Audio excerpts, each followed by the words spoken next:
Hi dears, നമ്മൾ ഇന്ന് SCERT സിലബസിലെ 10th ക്ലാസ് മാത്സിലെ 10th ചാപ്റ്ററായ സർക്കിൾസ് ആൻഡ് ലൈൻസ് എന്നുള്ള ചാപ്റ്ററിലെ ലൈൻ ആൻഡ് പോയിന്റ് എന്നുള്ള പോർഷനാണ് ഡിസ്കസ് ചെയ്യാൻ പോകുന്നത്. നമ്മൾ കഴിഞ്ഞ ക്ലാസ്സിലൊക്കെ പറഞ്ഞ കൺസെപ്റ്റ് ഇതായിരുന്നു. ഒരു സർക്കിള്, ആ സർക്കിളിൻ്റെ ഉള്ളിലൂടെ രണ്ട് കോഡ്സ് പാസ് ചെയ്ത് പോകുന്നുണ്ട്. രണ്ടും ഒരു പോയിന്റിൽ ജോയിൻ ചെയ്യുന്നുണ്ട്. അപ്പോൾ ഈ കോഡിന്റെ പ്രൊഡക്റ്റും ഈ കോഡിന്റെ പ്രൊഡക്റ്റും ഈക്വൽ ആയിരിക്കും. അതായത് നമ്മൾ ഈ സെന്ററിലുള്ള പോയിന്റ് പി എന്നെടുത്താൽ പി എന്നെടുത്തു. ഇനി ഈ ഒരു ലെങ്ത് എക്സും ഈ ഒരു ലെങ്ത് വൈയും ആണെങ്കിൽ P X into P Y എന്ന് പറയുന്നത് എന്തിനോട് ഈക്വൽ ആയിരിക്കും എന്നാണ് പറഞ്ഞത്? ഇതൊരു എയും ഇത് ബിയും ആണെങ്കിൽ എ ഇൻറ്റു പി ബിനോട് ഈക്വൽ ആയിരിക്കും. അതായിരുന്നു നമ്മൾ കഴിഞ്ഞ ക്ലാസ്സിൽ പറഞ്ഞ കൺസെപ്റ്റ്. ഇവിടെ നമ്മൾ രണ്ട് കോഡ് എടുത്തുള്ളൂ. അപ്പൊ ഈ പോയിന്റ് കൂടെ കടന്നു പോകുന്ന വേറെയും കുറെ കോഡുകൾ ഉണ്ടാവുമല്ലോ. ഇതുപോലെ കുറെ കോഡുകൾ ഉണ്ടാവും അല്ലെ. ഇത് മാത്രമല്ല, ഇതിൽ കൂടെ വേറെയും കുറെ കോഡുകൾ ഉണ്ടാവും. അപ്പൊ ഈ കോഡുകളെല്ലാം എന്താണ്, ഈ പോയിന്റിൽ വെച്ചിട്ട് രണ്ട് ഭാഗങ്ങളാവുന്നുണ്ട്. അപ്പൊ ഈ ഭാഗങ്ങളിലേക്ക് പ്രോഡക്റ്റ് എന്തായിരിക്കും? ഈക്വൽ ആയിരിക്കും. ഏത് രണ്ട് കോഡ് നമ്മൾ ഇവിടെ നിന്ന് എടുത്താലും ആ രണ്ട് കോഡിന്റെയും പ്രോഡക്ട്സ് എന്തായിരിക്കും? ഈക്വൽ ആയിരിക്കും. ഞാനിവിടെ വേറൊരു സർക്കിൾ എടുത്തിട്ടുണ്ട്. സർക്കിളിന്റെ പ്രത്യേകത എന്താണെന്ന് വെച്ചാൽ, നമ്മളിവിടെ നേരത്തെ പോലെ രണ്ട് കോഡ് എടുത്തു. അതിലൊരു കോഡ് എന്ന് പറയുന്നത് ഡയമീറ്റർ ആണ്. ഡയമീറ്റർ എന്ന് പറഞ്ഞാൽ എന്താ നമുക്കറിയാം. എന്താണ്? വൃത്തത്തിൽ നിന്ന് വൃത്തത്തിലേക്ക് സെന്ററിലൂടെ പാസ് ചെയ്യുന്ന കോഡാണ് ഇത് ഡയമീറ്റർ. അതിൽ ഏറ്റവും വലിയ കോഡും ഒരു സർക്കിളിലെ ഏറ്റവും വലിയ കോഡ് എന്ന് പറയുന്നത് എന്താണ്? ഡയമീറ്റർ ആണ്. ഞാൻ ഡയമീറ്ററിലൂടെ പാസ് ചെയ്യുന്ന ഒരു കോഡ് എടുത്തു, വേറൊരു കോഡും എടുത്തു. ഇവിടെ നമുക്കൊരു സെന്റർ ഉണ്ട് അല്ലേ. നമുക്ക് ഇവിടെ നിന്ന് ഇവിടം വരെയുള്ള ലെങ്ത് അറിയാലോ. എത്രയാണ്? അതെപ്പോഴും എന്താണ്? റേഡിയസ് ആണ്. അത് 6 ആയിരിക്കും. ഇനി നമുക്ക് ഈ ഒരു പോയിന്റ് നമുക്ക് സാധാരണ തന്നെ പി എന്നെടുക്കാം. അതുപോലെ തന്നെ ഈ കോഡ് നമുക്ക് എന്താക്കാം? ഇത് എക്സും ആക്കാം, ഇത് വൈയും ആക്കാം. നമുക്ക് ഇവിടെ നിന്ന് ഇവിടം വരെയുള്ള ലെങ്ത് 6 എന്ന് കിട്ടിയല്ലേ. ഇനി ഈ ഒരു ലെങ്ത് ഉണ്ടല്ലോ, ഈ ഒരു ലെങ്ത്തിനെ ഞാൻ ഡി ആക്കി എടുത്തു. അതായത് ഇവിടെ നിന്ന് ഇവിടം വരെയുള്ള ലെങ്ത്, ഡയമീറ്റർ അല്ല, ഇവിടെ നിന്ന് ഇവിടം വരെയുള്ള ലെങ്ത് ഞാൻ ഡി ആക്കി എടുത്തു. ഓക്കെ, അപ്പൊ ഇത് നമുക്ക് റേഡിയസ് ആണെന്നറിയാം. സെന്ററിൽ നിന്ന് വൃത്തത്തിലേക്ക് അല്ലെങ്കിൽ സെന്ററിൽ നിന്ന് സർക്കിളിലേക്കുള്ള പോയിന്റ് ആണിത്. ഇത് നമ്മുടെ റേഡിയസ് ആണ്. ഈ റേഡിയസിൽ നിന്ന് ഈ കോഡ് വരെയുള്ള ദൂരം ഡി എന്ന് എടുത്തു. അപ്പം ഇത് 6ഉം ഇത് ഡിയും ആണെങ്കിൽ ഇവിടെ നിന്ന് ഇവിടം വരെയുള്ള ടോട്ടൽ ലെങ്ത് എത്രയായിരിക്കും? അത് ആർ പ്ലസ് ഡി ആയിരിക്കും അല്ലെ. ഇവിടെ നിന്ന് ഇവിടം വരെയുള്ള ലെങ്ത് എന്ന് പറയുന്നത് എത്രയായിരിക്കും? ആർ പ്ലസ് ഡി ആയിരിക്കും. അങ്ങനെയാണെങ്കിൽ ഈ ഒരു ഭാഗം നോക്കൂ. ഇത് എന്ന് പറയുന്നത് എത്രയാണ്? ഇവിടം വരെ ഡി ആണ്. ഈ ലെങ്ത് നമുക്ക് എത്രയാണെന്ന് അറിയില്ല. പക്ഷെ ഇവിടെ ടോട്ടൽ എത്രയാണ്? റേഡിയസ് തന്നെയല്ലേ. അപ്പൊ റേഡിയസിൽ നിന്ന് ഈ ഡി കുറച്ച് നമുക്ക് ഈ ഒരു ലെങ്ത് കിട്ടില്ലേ. ഇത് എത്രയാണ്? ഇത് ആർ മൈനസ് ഡി ആണ്. ക്ലിയർ ആണല്ലോ. ഇവിടെ നിന്ന് റേഡിയസ്, ഇത് നമ്മൾ റേഡിയസ് എടുത്തു. ഇവിടെ നിന്ന് കോഡ് വരെ അത് നമ്മൾ ഡി ആക്കി എടുത്തു. അപ്പൊ ഈ ഒരു ലെങ്ത് എന്ന് പറഞ്ഞാൽ, ഈ ഒരു ടോട്ടൽ ലെങ്ത് എന്ന് പറഞ്ഞാൽ എത്ര കിട്ടും? അത് ആർ പ്ലസ് ഡി കിട്ടും. ഇനി ഇവിടെ ഉള്ളതോ, റേഡിയസിൽ നിന്ന് ഈ ഡി കുറച്ചാ പോരെ. അപ്പൊ നമുക്ക് ഇവിടെ എത്ര കിട്ടും? ആർ മൈനസ് ഡി കിട്ടും. നമുക്ക് നേരത്തെ ഈ കൺസെപ്റ്റ് പോലെ എഴുതി നോക്കാം. കൺസെപ്റ്റ് പോലെ എഴുതുമ്പോൾ എങ്ങനെ വരും? P X into P Y equal to എന്തായിരിക്കും? ഇവിടം വരെയുള്ള ലെങ്ത് അല്ലേ. അതായത് ആർ പ്ലസ് ഡി ഇൻറ്റു ഈ ലെങ്ത് എന്ന് പറയുന്നത് ആർ മൈനസ് ഡി. ഇതായിരിക്കും ഈ കോഡിന്റെ പ്രോഡക്റ്റ് എന്ന് പറയുന്നത്. അതായത് P X into P Y equal to R plus D into R minus D. ഈ R plus D into R minus D എന്തിന്റെ ഒരു എക്സ്പാൻഷൻ ആണ് അല്ലേ. നമുക്കറിയാം A plus B into A minus B എന്ന് പറയുന്നത് എന്തായിരുന്നു? A square minus B square ആണ്. അപ്പൊ നമുക്കിവിടെ കിട്ടിയത് R plus D into R minus D ആണ്. നമുക്കതിനെ എങ്ങനെ എഴുതാം? R square minus D square എന്ന് എഴുതാൻ പറ്റും. നമുക്ക് എങ്ങനെ കിട്ടി? P X into P Y equal to R square minus D square എന്ന് കിട്ടി. അപ്പൊ ഇത് ഇമ്പോർട്ടന്റ് ആയിട്ടുള്ള ഒരു ഇക്വേഷൻ ആണ്. ആലോചിച്ച് വെക്കണം. നമ്മളൊരു സർക്കിളില് ഒരു ഡയമീറ്ററിനെ കടന്നു പോകുന്ന ഒരു കോഡ് എടുത്തു. ആ കോഡ് ഡയമീറ്ററും തമ്മിലുള്ള പ്രോഡക്റ്റ് ഈക്വൽ ആയിരിക്കും എന്ന് നമുക്ക് നേരത്തെ കണ്ടുപിടിച്ച കൺസെപ്റ്റ് വെച്ചിട്ട് നമുക്കറിയാം. നമുക്കതിന്റെ ഇക്വേഷൻ എങ്ങനെ കിട്ടി? P X into P Y equal to എന്തായിരിക്കും R square minus D square ആയിരിക്കും. ഇവിടെ ശ്രദ്ധിക്കേണ്ട ഒരു കാര്യം എന്താണെന്ന് വെച്ചാൽ ഡി എന്ന് പറയുന്നത് ഡയമീറ്റർ അല്ല, പകരം സെന്ററിൽ നിന്ന് കോഡിലേക്കുള്ള ലെങ്ത് ആണ് ഇവിടെ ഡി എന്ന് പറയുന്നത്. അപ്പൊ നമ്മൾ ഈ ഒരു പോയിന്റ് സർക്കിളിന്റെ ഉള്ളിലാണല്ലേ എടുത്തത്. ഇനി നമുക്ക് സർക്കിളിന്റെ പുറമെ ജോയിൻ ചെയ്യുന്ന ഒരു പോയിന്റ് എടുത്ത് നോക്കിയാലോ. അപ്പൊ ഈ പുറമെ നമ്മളൊരു പോയിന്റ് എടുത്തിട്ടുണ്ട്. ആ പോയിന്റ് നമ്മൾ പി എന്ന് കൊടുത്തു. പിയിൽ നിന്ന് സർക്കിൾ വരെയുള്ള ലെങ്ത് പി ആണ്, ടോട്ടൽ ലെങ്ത് പി ബി ആണ്. അതുപോലെ തന്നെ പിയിൽ നിന്ന് സർക്കിളിലേക്കുള്ള ദൂരം ഈ സെക്കൻഡ് ലൈനിലെ പി സി ആണ്, ടോട്ടൽ ലെങ്ത് പി ഡി ആണ്.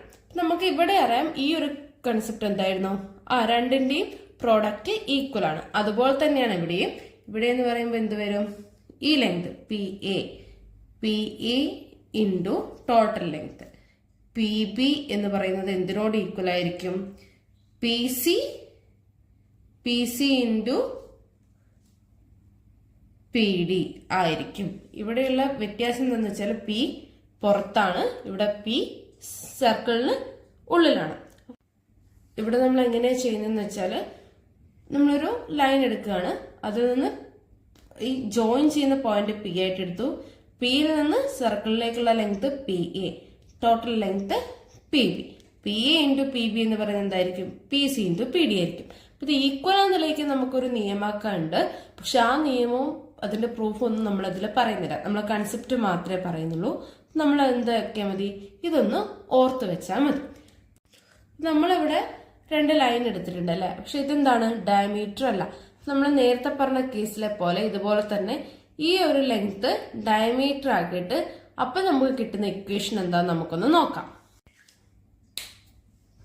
നമ്മള് നേരത്തെ എടുത്ത പോലെ തന്നെ ഒരു ഡയമീറ്റർ എടുത്തിട്ടുണ്ട്. അപ്പം ഇവിടെ സർക്കിളിന്റെ ഉള്ളിലായിരുന്നു പോയിന്റ്, ഇവിടെ സർക്കിളിന് പുറത്താണ് പോയിന്റ്. സർക്കിളിന്റെ സെന്റർ നമ്മൾ ഒ എന്നാക്കി എടുത്തു. ഈ ഒരു ലൈൻ, അതായത് ഡയമീറ്റർ അല്ലാത്ത മറ്റേ ലൈൻ എന്ന് പറയുന്നത് നമ്മൾ എന്താക്കി എടുത്തു, P X and P Y. അതായത് പുറമേയുള്ള പോയിന്റ് പി, ജോയിൻ ചെയ്യുന്ന പോയിന്റ് പി ആണ്. ഇവിടെ സർക്കിളിലുള്ള പോയിന്റ്സ് എക്സും വൈയും ആണ്. നമുക്ക് നേരത്തെ ചെയ്ത പോലെ ചെയ്ത് നോക്കാം. നമുക്കറിയാം ഈ ഒരു ലെങ്ത് എത്രയാണ്, ഈ ഒരു ലെങ്ത് എന്ന് പറയുന്നത് 6 ആണ് അല്ലെ. ഇനി ഈ ഒരു ലെങ്ത് നമുക്ക് അറിയില്ല. നമ്മൾ എന്താ ചെയ്യുന്നതെന്ന് വെച്ചാൽ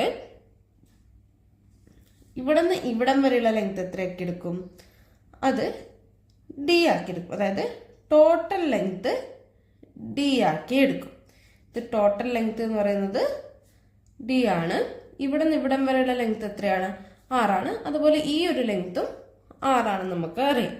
ഇനി നമുക്ക് അറിയേണ്ട പോയിന്റ്സ് ഏതൊക്കെയാണ്, അറിയേണ്ട പോയിന്റ്സ് എന്ന് പറഞ്ഞാല് ഇവിടെ നിന്ന് ഇവിടെ വരെയുള്ള ലെങ്ത്തും അറിയണം, ഈ ഒരു ലെങ്ത്തിൽ നിന്ന് ഈ ഒരു ലെങ്ത്തും അറിയണം അല്ലെ. അപ്പൊ നമ്മൾ എന്താ ചെയ്യുന്നത് വെച്ചാൽ ടോട്ടൽ ലെങ്ത് ഡി ആന്ന് എടുത്തു. ഇത് 6 ആണെന്നറിയാലോ. അപ്പൊ ഈ ഒരു ലെങ്ത് എത്രയായിരിക്കും, ഈ ഒരു ലെങ്ത് എന്ന് പറയുന്നത് ടോട്ടൽ ലെങ്ത് ഡി ആണ്. ഡിയിൽ നിന്ന് 6 മൈനസ് ചെയ്താൽ പോരെ. അപ്പൊ ഇത് എത്ര കിട്ടും, ഡി മൈനസ് 6 എന്ന് കിട്ടും. ഇനി നമുക്ക് ഇതിന്റെ ടോട്ടൽ ലെങ്ത് ആണല്ലേ അറിയേണ്ടത്. നമുക്കറിയാം ഇവിടെ നിന്ന് ഇവിടം വരെ എത്രയാണ്, ഡി ആണ്. ഇത് 6 ആണ്. അപ്പൊ ടോട്ടൽ ലെങ്ത് എന്ന് പറയുന്നത് എത്രയായിരിക്കും, ഡി പ്ലസ് 6 ആയിരിക്കും. അപ്പൊ നമുക്ക് നേരത്തെ ചെയ്ത പോലെ തന്നെ ചെയ്യാലോ. എങ്ങനെ വരും, ഇവിടെ നിന്ന് ഇവിടെ വരെയുള്ള ലെങ്ത് പി എക്സ് ഇൻറ്റു ഈ ലൈനിന്റെ ടോട്ടൽ ലെങ്ത്, അതായത് P X into P Y equal to എന്തായിരിക്കും, ഇവിടം വരെയുള്ളത് എത്രയാണ്, ഡി മൈനസ് 6 ആണ് അല്ലേ. D minus 6 into total length എന്ന് പറയുന്നത് എത്രയാണ്, ഇവിടെ നിന്ന് ഇവിടം വരെ ഡി ആണ് എടുത്തത്. നമ്മൾ പോയിന്റിൽ നിന്ന് സർക്കിളിന്റെ സെന്റർ വരെ ഡി ആണ്. സർക്കിളിന്റെ സെന്ററിൽ നിന്ന് സർക്കിളിലേക്കുള്ള പോയിന്റ് എന്ന് പറയുന്നത് എപ്പോഴും എന്തായിരിക്കും, അതിന്റെ റേഡിയസ് ആയിരിക്കും. അപ്പൊ നമുക്ക് എന്ത് കിട്ടും, ഡി പ്ലസ് 6 എന്ന് കിട്ടും. ഈ ഡി എന്ന് പറയുന്നത് ഡയമീറ്റർ അല്ല എന്ന് എപ്പോഴും ഓർത്ത് വെക്കുക. ഇവിടുത്തെ കേസ് നമ്മൾ എടുത്ത് എങ്ങനെയായിരുന്നു, സർക്കിളിന്റെ സെന്ററിൽ നിന്ന് കോഡിലേക്കുള്ള, അതായത് ഈ പിയിലേക്കുള്ള ലെങ്ത് ആണ് ഏത്, ഡി. ഇവിടെ നമ്മൾ എന്താണ് എടുത്തത്, സർക്കിളിന്റെ സെന്ററിൽ നിന്ന് പോയിന്റിലേക്കുള്ള ലെങ്ത് ആണ് എന്ത്, ഡി. റിമൈനിങ് ആയിട്ടുള്ള ലെങ്ത് എന്ന് പറയുന്നത് സർക്കിളിന്റെ സെന്ററിൽ നിന്ന് സർക്കിളിലേക്കുള്ള ലെങ്ത് ആണ്, അത് 6. അപ്പൊ നമുക്ക് ഇവിടെ എങ്ങനെ കിട്ടി, D minus 6 into D plus 6. നേരത്തെ പോലെ തന്നെ എ സ്ക്വയർ മൈനസ് ബി സ്ക്വയറിന്റെ എക്സ്പാൻഷൻ ആണല്ലോ ഇത്. നമുക്ക് എന്ത് കിട്ടി, P X into P Y എന്ന് പറയുന്നത് എങ്ങനെ കിട്ടി, D square minus R square എന്ന് കിട്ടി. നമ്മൾ നേരത്തെ സർക്കിളിന്റെ ഉള്ളിലായിരുന്നു ആ പോയിന്റ് എടുത്തത്. അത് നമുക്ക് എങ്ങനെ കിട്ടി? R square minus D square. സർക്കിളിന്റെ പുറത്താകുമ്പോൾ എന്താണ് കേസ്?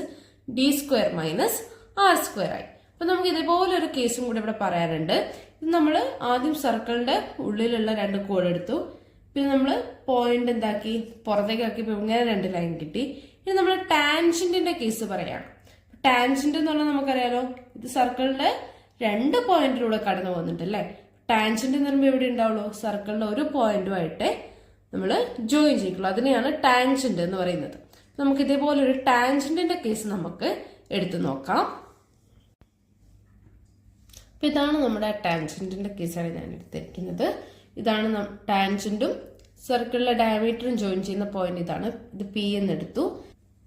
ഈ ഒരു പോയിന്റ് ഞാൻ എക്സും ഈ ഒരു പോയിന്റ് വൈയും ആക്കി. നമ്മുടെ ടാൻജന്റിനെ കടന്നു പോകുന്നത് ടിയും ആക്കി. നമുക്കറിയാം, നമ്മൾ നേരത്തെ പഠിച്ച പ്രകാരം P X into P Y equal to എന്താണെന്നാണ് നമുക്ക് കണ്ടുപിടിക്കേണ്ടത്. അപ്പൊ നമുക്ക് ഇവിടെ എന്താണ്? നമ്മൾ നേരത്തെ 2 പോയിന്റ് ഉണ്ടായിരുന്നു അല്ലെ, സർക്കിളിന്റെ ഉള്ളിലൂടെ കടന്നു പോകുന്നത്. പക്ഷെ ഇത് എന്താണ്? ഇത് ടാൻജന്റ് ആണ്. അപ്പൊ ഇവിടെ നോക്കുക, ഈ ടാൻജന്റ് ജോയിൻ ചെയ്യുന്ന പോയിന്റ് നമ്മൾ ടി എന്നാണ് എടുത്തിരിക്കുന്നത്. ഇത് എന്ന് പറയുന്നത് നമ്മൾ സർക്കിളിന്റെ പോയിന്റിലേക്ക് ജോയിൻ ചെയ്ത് വരച്ചാൽ, ഇങ്ങനെ വരച്ചാൽ ഇവിടെ ഉള്ളത് എപ്പോഴും എത്രയായിരിക്കും? 90 ഡിഗ്രി ആയിരിക്കും അല്ലെ. അത് നമ്മൾ പഠിച്ചൊരു കൺസെപ്റ്റ് ആണ്. ഒരു ടാൻജന്റ് ജോയിൻ ചെയ്യുന്ന പോയിന്റ് നമ്മൾ സർക്കിളിന്റെ സെന്ററിലേക്ക് വരച്ചാൽ നമുക്ക് അത് എപ്പോഴും എത്രയായിരിക്കും? 90 ഡിഗ്രി ആയിരിക്കും. 90 ഡിഗ്രി എന്ന് പറയുമ്പോൾ നമുക്ക് ഇതൊരു മട്ടത്രികോണം കിട്ടിയല്ലോ. അപ്പൊ ഇതിന്റെ ഹൈപ്പോട്ടന്യൂസ് ഏതാണ്? ഹൈപ്പോട്ടന്യൂസ് എങ്ങനെയാണ് കണ്ടുപിടിക്കുക? ഏറ്റവും വലിയ ലെങ്ത് ആണ് ഒരു ത്രികോണത്തിന്റെ ഹൈപ്പോട്ടന്യൂസ്. അതുപോലെ തന്നെ നമ്മുടെ 90 ഡിഗ്രി എവിടെയാണോ അതിന്റെ ഓപ്പോസിറ്റ് ആയിരിക്കും എപ്പോഴും എന്ത് വരിക? ഹൈപ്പോട്ടന്യൂസ് വരെ. അതായത് പിയിൽ നിന്ന് ഈ സർക്കിളിന്റെ സെന്ററിലേക്കുള്ള ലെങ്ത് ആണ് നമുക്ക് ഹൈപ്പോട്ടന്യൂസ് ആയിട്ട് കിട്ടിയത്. നമുക്ക് ഈ ഒരു ലെങ്ത് നമുക്ക് ഡി എന്ന് എടുക്കാം. അപ്പൊ ഈ ഒരു ലെങ്ത് ഞാൻ എന്താക്കിയെടുത്തു? ഡി എന്നാക്കിയെടുത്തു. ഇനി ഇത് നമുക്ക് എന്താണെന്നറിയാലോ, ഇതെപ്പോഴും എത്രയായിരിക്കും? ഇത് എന്ന് പറയുന്നത് റേഡിയസ് ആയിരിക്കും. അപ്പൊ നമ്മള് പോയിന്റിൽ നിന്ന് സർക്കിളിന്റെ സെന്ററിലേക്കുള്ളത് ഡി എന്നെടുത്തു. അതുപോലെ തന്നെ ഈ സർക്കിളിന്റെ സെന്ററിൽ നിന്ന് ടാൻജന്റിലേക്കുള്ള ലെങ്ത് എപ്പോഴും എത്രയായിരിക്കും? റേഡിയസ് ആയിരിക്കും. അത് ആർ എന്നും എടുത്തു. ഈ ഡി എന്ന് പറയുന്നത് ഡയമീറ്റർ അല്ല എന്ന് എപ്പോഴും ഓർത്തു വെക്കണം. അങ്ങനെയാണെങ്കിൽ നമുക്കൊരു മട്ടത്രികോണത്തിലെ ഹൈപ്പോട്ടന്യൂസും കിട്ടി, അതുപോലെ ഓൾറ്റിറ്റ്യൂഡും കിട്ടി. അങ്ങനെയാണെങ്കിൽ ബേസ് എങ്ങനെ നമ്മൾ കണ്ടുപിടിക്കുക? ആ ബേസ് എന്ന് പറയുന്നത് പൈതഗോറസ് തിയറം പ്രകാരം എന്താണ്? പൈതഗോറസ് തിയറം വെച്ചിട്ട് പി ടി സ്ക്വയർ എന്ന് പറയുന്നത് എന്തായിരിക്കും? D square minus R square ആയിരിക്കും അല്ലേ. അതായത് ഈ ഒരു ലെങ്ത് എന്ന് പറയുന്നത് എത്ര കിട്ടും? D square minus R square അഥവാ പി ടി സ്ക്വയർ എന്ന് നമുക്ക് കിട്ടും. അപ്പൊ നമ്മൾ നേരത്തെ 2 കേസ് പറഞ്ഞിരുന്നു അല്ലെ. ഏതൊക്കെയായിരുന്നു? ഫസ്റ്റ് നമുക്ക് കിട്ടിയ equation P X into P Y equal to എന്തായിരുന്നു കിട്ടിയത്? P X into P Y എന്ന് പറയുന്നത് എന്തായിട്ടായിരുന്നു കിട്ടിയത്? R square minus D square ആണ്. രണ്ടാമത്തെ കേസിൽ നമുക്ക് എന്ത് കിട്ടി? P X into P Y എന്ന് പറയുന്നത് എത്ര കിട്ടി? D square minus R square കിട്ടി. ഇവിടെ നോക്കൂ, ഇവിടെ D square minus R square എന്താണ് നമുക്ക് കിട്ടിയത്? പി ടി സ്ക്വയർ ആണ്. അപ്പൊ നമുക്കിത് എന്താക്കാം? ഈ ഒരു കേസിൽ ഇത് ഇവിടെ സബ്സ്റ്റിറ്റ്യൂട്ട് ചെയ്ത് കൊടുക്കാലോ. അപ്പൊ നമുക്ക് ഇവിടെ എന്ത് വരും? ഇവിടെ P X into P Y എന്ന് പറയുന്നത് എത്ര വരും? പി ടി സ്ക്വയർ എന്ന് വരും. ഇതിലേക്ക് സബ്സ്റ്റിറ്റ്യൂട്ട് ചെയ്ത് കൊടുത്താൽ നമുക്ക് ഈ പി ടി സ്ക്വയർ എന്ന് വരും. നമുക്ക് മൂന്നാമത്തെ കേസിൽ അത് എങ്ങനെ കിട്ടി? P X into P Y എന്ന് പറയുന്നത് ഈ ടാൻജന്റിന്റെ സ്ക്വയർ ആയിരിക്കും എന്ന് കിട്ടി. അതായത് പി ടി സ്ക്വയർ ആയിരിക്കും എന്ന് കിട്ടി. അപ്പൊ ഈ 3 ഇക്വേഷൻസും ഇമ്പോർട്ടന്റ് ആണ്. ഞാൻ മൂന്നാമത്തതും കൂടി ഇവിടെ എഴുതാം. തേർഡ് വൺ എന്ന് പറയുന്നത് എന്താണ്? P X into P Y equal to P T square ആണ്. അപ്പൊ നമ്മൾ ഫസ്റ്റ് കേസ് ഇതായിരുന്നു പറഞ്ഞത്. ഒരു പോയിന്റ് 2 കോഡ് ജോയിൻ ചെയ്യുന്നത് സർക്കിളിന്റെ ഉള്ളിലുള്ള ഒരു പോയിന്റിലാണെങ്കിൽ ഒരു കോഡ് ഡയമീറ്റർ ആയിട്ട് എടുത്താൽ നമുക്ക് എന്ത് വരും? അതിന്റെ പ്രോഡക്റ്റ് എന്ന് പറയുന്നത് എങ്ങനെ എഴുതാം? P X into P Y equal to R square minus D square ആയിട്ട് എഴുതാം. ഇനി അത് സർക്കിളിന്റെ പുറത്തുള്ള ഒരു പോയിന്റിലാണ് ജോയിൻ ചെയ്യുന്നതെങ്കിൽ ഒരു ലൈൻ നമ്മൾ ഡയമീറ്ററും ഒന്ന് നമ്മൾ അതിന്റെ കോഡും ആക്കിയിട്ട് എടുക്കുകയാണെങ്കിൽ P X into P Y എന്ന് പറയുന്നത് എന്തായിരിക്കും? D square minus R square ആയിരിക്കും. ഇനി നമ്മളിപ്പോൾ ലാസ്റ്റ് പറഞ്ഞ കേസ് ഈ ടാൻജന്റിന്റെ ആണ്. ടാൻജന്റിന്റെ കേസ് എന്ന് പറയുമ്പോൾ എങ്ങനെ വന്നു? P X into P Y എന്ന് പറയുന്നത് പി ടി സ്ക്വയർ ആണെന്ന് വന്നു. അപ്പൊ ഇത് 3 ഇക്വേഷനും ഇമ്പോർട്ടന്റ് ആണ്, നന്നായി മനസ്സിലാക്കി വെക്കുക. ഇതിൽ ചിലപ്പോൾ നിങ്ങൾക്ക് ചോദിക്കാം ഈ ടാൻജന്റിന്റെ ലെങ്ത് എത്രയാണെന്ന് ചോദിക്കാം, റേഡിയസ് എത്രയാണെന്ന് ചോദിക്കാം, അതുപോലെ ഈ കോഡിന്റെ ലെങ്ത് എത്രയാണെന്ന് ചോദിക്കാം. അപ്പൊ നമുക്ക് ഈ 3-4 കേസ് ഇവിടെ നമുക്ക് എക്സാമിന് ചോദിക്കാനുണ്ട്. അപ്പൊ ഈ 3 ഇക്വേഷൻ നമ്മൾ എന്താക്കി വെക്കുക? നല്ല പോലെ ഓർത്തു വെക്കുക.